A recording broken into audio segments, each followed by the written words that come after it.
নির্মীয়মান আবাসনের পাঁচিল ভেঙে বিপত্তি, বিক্ষোভে সোচ্চার স্থানীয়রা। আহত দুই পানিহাটি পুরসভার লাহাবাগান এলাকার ঘটনাকে কেন্দ্র করে তীব্র চাঞ্চল্য এলাকায়। নির্মীয়মান আবাসনের পাঁচিল ভেঙে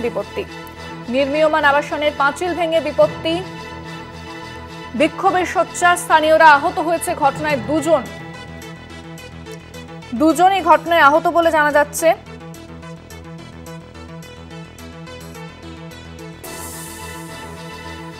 ঘটনাকে কেন্দ্র করে তীব্র চাঞ্চল্য এলাকায়।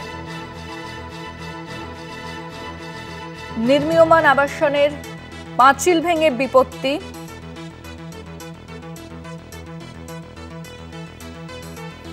বিক্ষোভে সোচ্চার স্থানীয়রা। আহত হয়েছে ঘটনায় দুজন বলে জানা যাচ্ছে।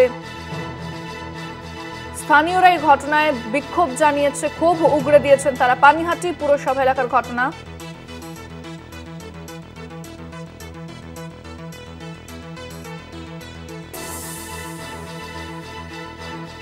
ফোনে রয়েছেন প্রতিনিধি জয়ন্ত মজুমদার। জয়ন্ত, নির্মীয়মান আবাসনের পাঁচিল ভেঙে দুজন আহত হয়েছে, কি জানা যাচ্ছে বিষয়?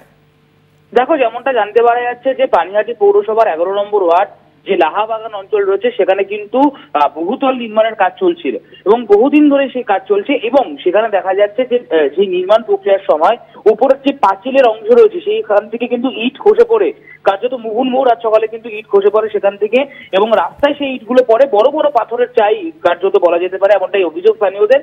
এবং সেই পাথরের চাই পড়ে কিন্তু দুজন ইতিমধ্যে আহত হয়েছে, একজনের কিন্তু পা ভেঙে যাওয়ার আশঙ্কা রয়েছে, এমনটাই অভিযোগ করছেন স্থানীয়রা।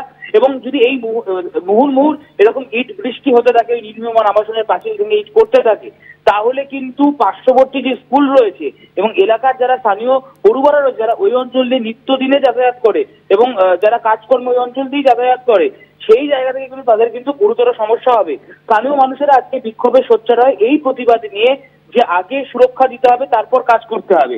এবং একাধিকবার এই যে নির্মীয়মান আবাসন হওয়ার সময় তারা একাধিকবার বলেছেন যে সুরক্ষা নিয়ে মানে স্থানীয় মানুষদের পার্শ্ববর্তী অঞ্চল সেই জায়গায় সুরক্ষা বলয় ঘিরে কিন্তু কাজ করার জন্য কার্যত তাদের কথায় কোনো রকম ভাবে পাত্তাই দেয়নি নির্মীয়মান আবাসন কর্তৃপক্ষ।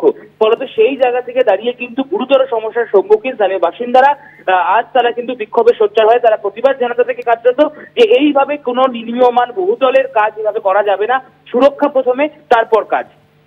একেবারে ধন্যবাদ জয়ন্ত। কথা বললাম প্রতিনিধি জয়ন্ত মজুমদারের সঙ্গে।